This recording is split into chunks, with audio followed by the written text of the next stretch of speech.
Hi, I'm Roger Bailey. Thank you so much for looking in. This is a Porsche Boxster 718. We need to talk.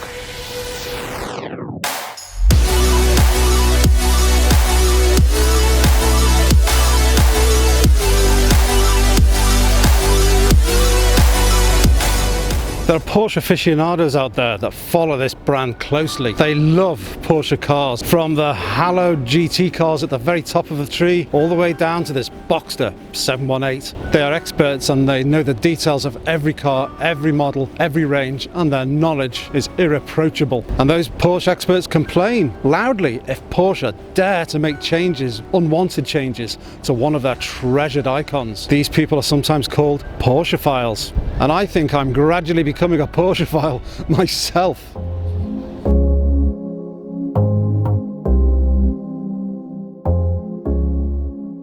We should also talk about January 2016. Why? Well, it was when this new Boxster was revealed, and at the same time removed was that glorious flat six 3.2 litre engine, and in its place was this small 2 litre 4-cylinder turbocharged motor, and they started calling our Boxster 718. What was going on? Well, as I was turning Porscheist at the time, I learned the details. The name 718 came from a successful 4-cylinder race car from the late 1950s, and this new Boxster was built from an aluminium composite body, keeping weight down to just 1,410 kilograms. That motor was a 2 litre horizontally opposed flat 4 mid-mounted aluminium engine with a single turbocharger. And, well, stay with me to hear, the engine gave more power at 295 brake horsepower, plus a big slug of torque at 380 newton meters, while making just 180 grams per kilometre of CO2 and achieving 38 mpg. This was sounding very impressive.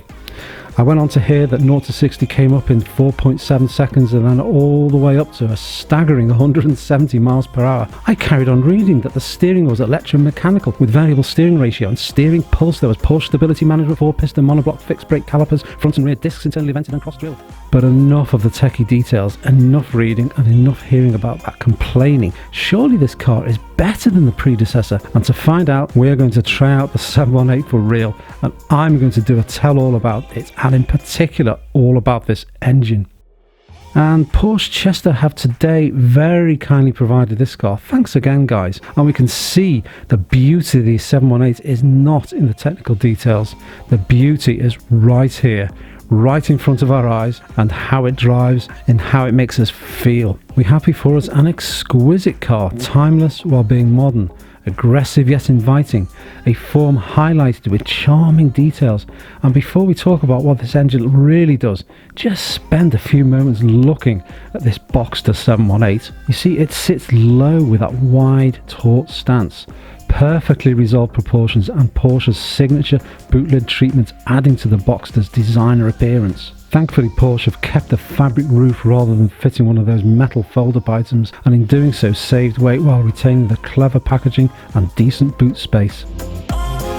So how does it feel to drive? Well, it's a Porsche and it feels far more exotic to drive than its relatively affordable price suggests. Its power, grip and handling generates fun on almost every road. It's never intimidating to drive.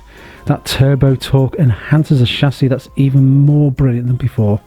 The 718 is a seriously enjoyable driver's car, and it streets ahead of its rivals and even throws down a decent challenge to considerably more expensive supercars in this aspect. So how could anyone bemoan this sports car's existence? That previous naturally aspirated engine has now been resigned to history, so we have to judge this 718 on its own merits, not by comparing it with something we can't buy new or even nearly new any longer. I owned one of those older models, and that car's engine note was indeed stupendous. However, that screaming engine sound was unleashed only on rare occasions, and never when just commuting around.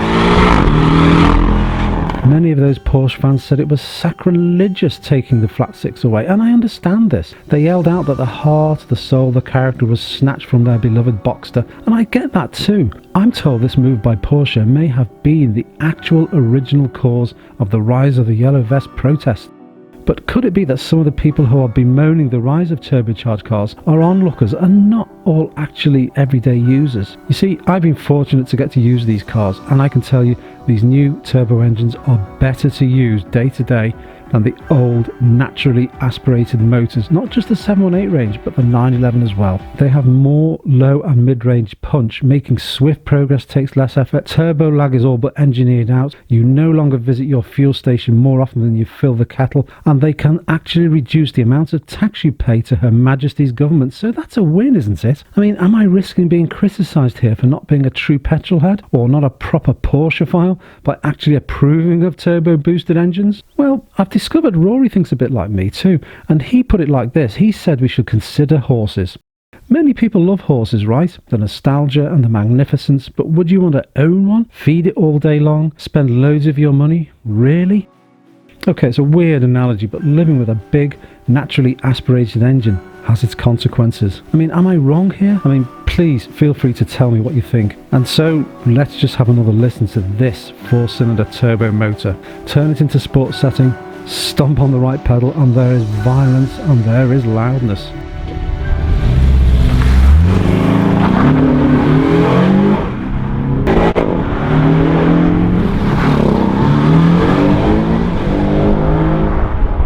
It leaps forward and it shouts its intention, lift off, and it makes cracks and bangs. This is real, bona fide, audible engine drama.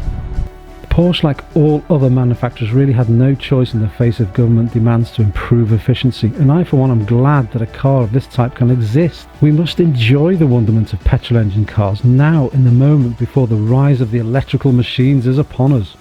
Porsche's Boxster has long been and remains the enthusiast choice of small, open-top sports car thanks to its razor-sharp handling, incredible steering, quality engineering, and in the 718 a mighty petrol engine which punches way above its weight. And despite some experts unpicking part of the Boxster's appeal because of the engine, it remains deeply impressive, and it is still the best car in the class to drive by a country mile.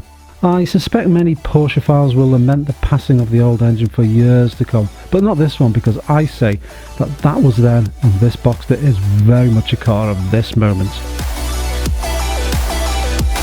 So today's 718 Boxster is gorgeous. It's dynamic, it's of the highest quality, it is captivating. It's a thrilling sports car and it's sitting right at the top of the game.